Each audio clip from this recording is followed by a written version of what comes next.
From KPRC2, this is Houston Newsmakers with Cambrell Marshall.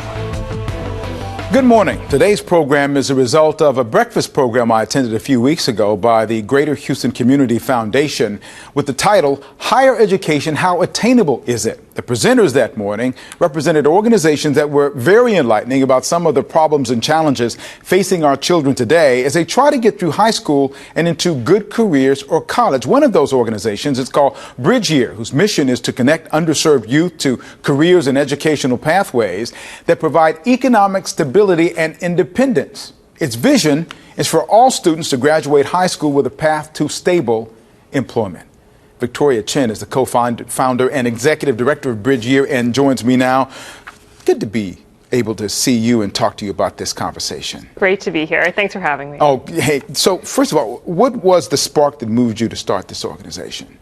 Yes, I used to be a teacher and then a college counselor over at Sharpstown High School. And I had so many students who wanted to go to a four-year school, but I also had so many students who didn't want to go to a four-year school. They couldn't afford it, they had other family obligations, or some of them didn't like school, right? And they wanted other options. And I didn't feel equipped as a college counselor to help those students, and wanted to really start an organization that specialized on non-four-year degree options that are still fantastic career options for students. Well, I noticed that in the vision statement you talk about, you didn't say that you want them to go to college. Then that tells me that you did want to let them know that there are other alternatives for them to go ahead and do as well. The bachelor's degree is not the only path to success, right? It's one way that we can encourage students to go after high school, but it's not the only way.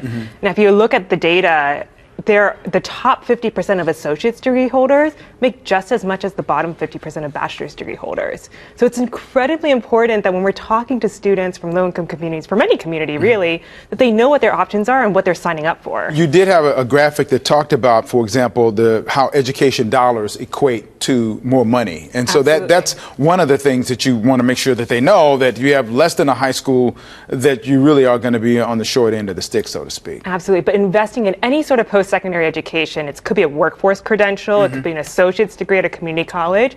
They can be fantastic options to get students on a different path. I explored your website. Great. It was great. And one of the things I saw was a career test drive, which I find a fascinating concept, which was that those kids who may not know what kind of career they want to go into, they're able to go into this. You actually put them in some careers they might be experiencing, medical technicians or those kinds of things, which we need these people doing this, but a lot of times kids don't necessarily know that they're available.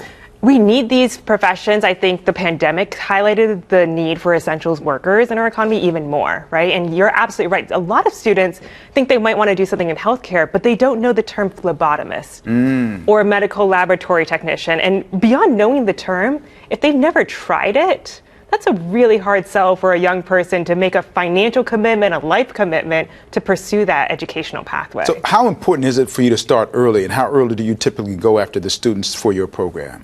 So we work with students as young as 8th grade, and that's to help them make informed decisions for high school choices. So some of these certifications they can do in high school.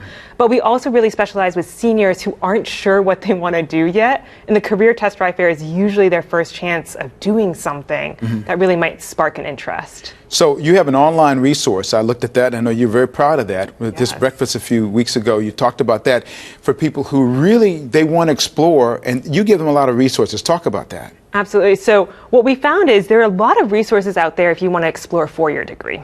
But if you want to be a plumbing apprentice, or if you want to go into a CNA program, you're really left out on your own. And so we launched a website. It's called morepathways.org.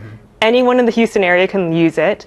And we focus on free or low-cost workforce certification programs here in our area. Morepathways.org. Morepathways.org. I'm going to make sure that's on my website. But what were some of the biggest stumbles along the way that you learned that you now have turned into positives on behalf of your students?